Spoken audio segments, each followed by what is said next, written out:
कहकर हर बार सरकार को अनकंफर्टेबल करने की कोशिश की जाती थी, या यूं कहें कि यूसीसी पर एक रोड़ा अटकाने की कोशिश की जाती थी। अब गृह मंत्री अमित शाह ने साफ कर दिया है कि यूसीसी से ट्राइबल्स को अलग रखा गया है, यूनिफॉर्म सिविल कोड से ट्राइबल को अलग रखा गया है। अब क्या गृह मंत्री अमित शाह ने कहा है? गृह मंत्री अमित शाह ने कहा है कि यूसीसी लागू होने पर आदिवासी समुदाय प्रभावित नहीं होगा।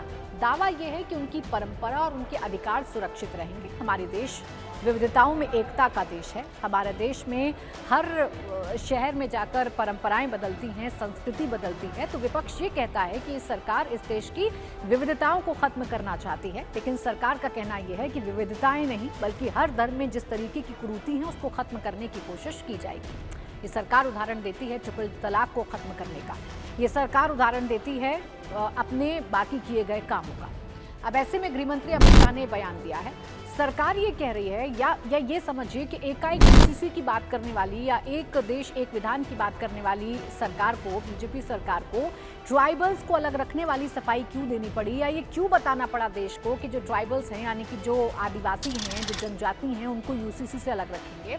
वो इसलिए क्योंकि कई आदिवासी संगठन और विपक्ष की चिंता ये थी कि स्थानीय रीति रिवाज बदल सकते हैं, पारंपरिक कानून प्रभावित हो सकते हैं। सरकार का संदेश ये है कि ऐसा नहीं होगा। देखिए, आदिवासी वोट बैंक हर प्रदेश में या पूरे देश में बड़ा इंपॉर्टेंट होता है और बीते कुछ सालों के या बीते कुछ इलेक्शंस के ट्रेंड ये बताते हैं कि वो आदिवासी वोट बैंक जो पारंपरिक तौर पर कांग्रेस के साथ रहता था, वो धीरे धीरे भारतीय जनता पार्टी के साथ जुड़ रहा है। जो एससी रिजर्व या एसटी रिजर्व जो सीटें हैं वो भारतीय जनता पार्टी ज्यादातर जीत रही है। ऐसे में एसटी वोट बैंक को नाराज नहीं करना है या ट्राइबल्स को नाराज नहीं करना है, तो जरूरी है सरकार ये बताए कि जब यूसीसी वो लेकर आएगी तो ट्राइबल्स को अलग रखा जाएगा। और इसके लिए जो उदाहरण है वो केंद्रीय गृह मंत्री अमित शाह ने उत्तराखंड का दिया। देखिए, इस देश में पहला राज्य है उत्तराखंड जिसमें यूसीसी लागू है। सबसे पहले यूसीसी उत्तराखंड में लागू हुआ, गुजरात में भी लागू है। तो केंद्रीय गृह मंत्री अमित शाह ने यही बताया कि एक देश एक कानून की बात जब हम करते हैं, जब हम यूसीसी की बात करते हैं, तो हमने 2 स्टेट्स में करके दिखाया है और उन दोनों स्टेट्स में हमने बताया कि ये किसी धर्म विशेष, किसी मजहब विशेष के खिलाफ नहीं है और आदिवासी लोगों को या आदिवासी जनजाति को इससे अलग रखा गया है। यूसीसी का असल मुद्दा क्या है?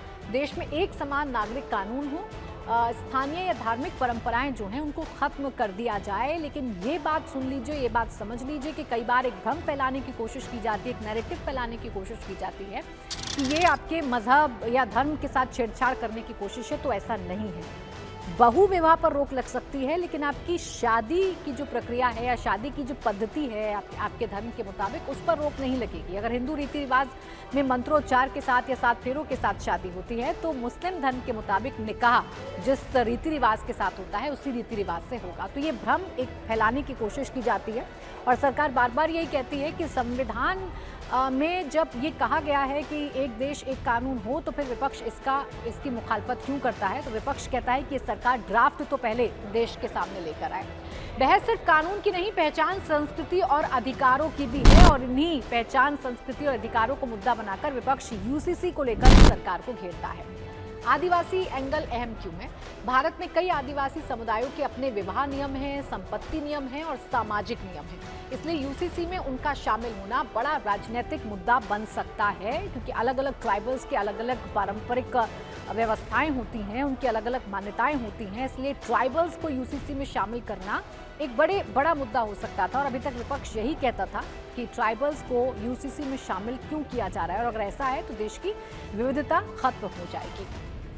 राजनीतिक संदेश ये है, यूसीसी को आगे बढ़ाना सरकार का फोकस है, क्योंकि ये उत्तराखंड में सरकार ने करके दिखाया है और सरकार का फोकस ये भी है कि हम जब यूसीसी की बात करें तो जो ट्राइबल्स का साथ धीरे धीरे करके बीजेपी को मिल रहा है वो साथ कहीं ना छूट जाए। इसलिए ट्राइबल्स यानी कि आदिवासियों का समर्थन बनाए रखने के लिए ये संदेश गृह मंत्री अमित शाह की तरफ से दिया गया है। संदेश ये है कि सुधार भी हो और सांस्कृतिक सुरक्षा भी हो। अब आगे क्या हो सकता है? आगे ये हो सकता है कि या तो जिस तरीके से उत्तराखंड और गुजरात में इसे लागू किया गया है, बाकी राज्यों में भी इसको लागू किया जाए, बाकी राज्यों में यूसीसी मॉडल आ जाए। एक संभावना ये भी है कि आदिवासी क्षेत्रों के लिए एक अलग से प्रावधान बना दिया जाए। एक संभावना ये भी है कि संसद और राज्यों में इस पर कितनी सहमति बनती है, इसको लेकर भी देखना होगा। सरकार का संदेश ये है कि यूसीसी आएगा लेकिन आदिवासी पहचान नहीं बदलेगी। सरकार ने साफ कर दिया है कि यूसीसी लेकर आएंगे लेकिन इससे आदिवासी पहचान नहीं बदलेगी। अब गृह मंत्री अमित शाह के कह देने के बाद एक नई बहस छिड़ गई है। वो विपक्ष जो अभी तक आदिवासियों के का हितैषी बनकर सवाल पूछा करता था, आज वो विपक्ष ये कह रहा है कि अगर आदिवासियों को ही इससे अलग कर दिया गया है तो फिर एक देश एक विधान वाली बात कहां से आई।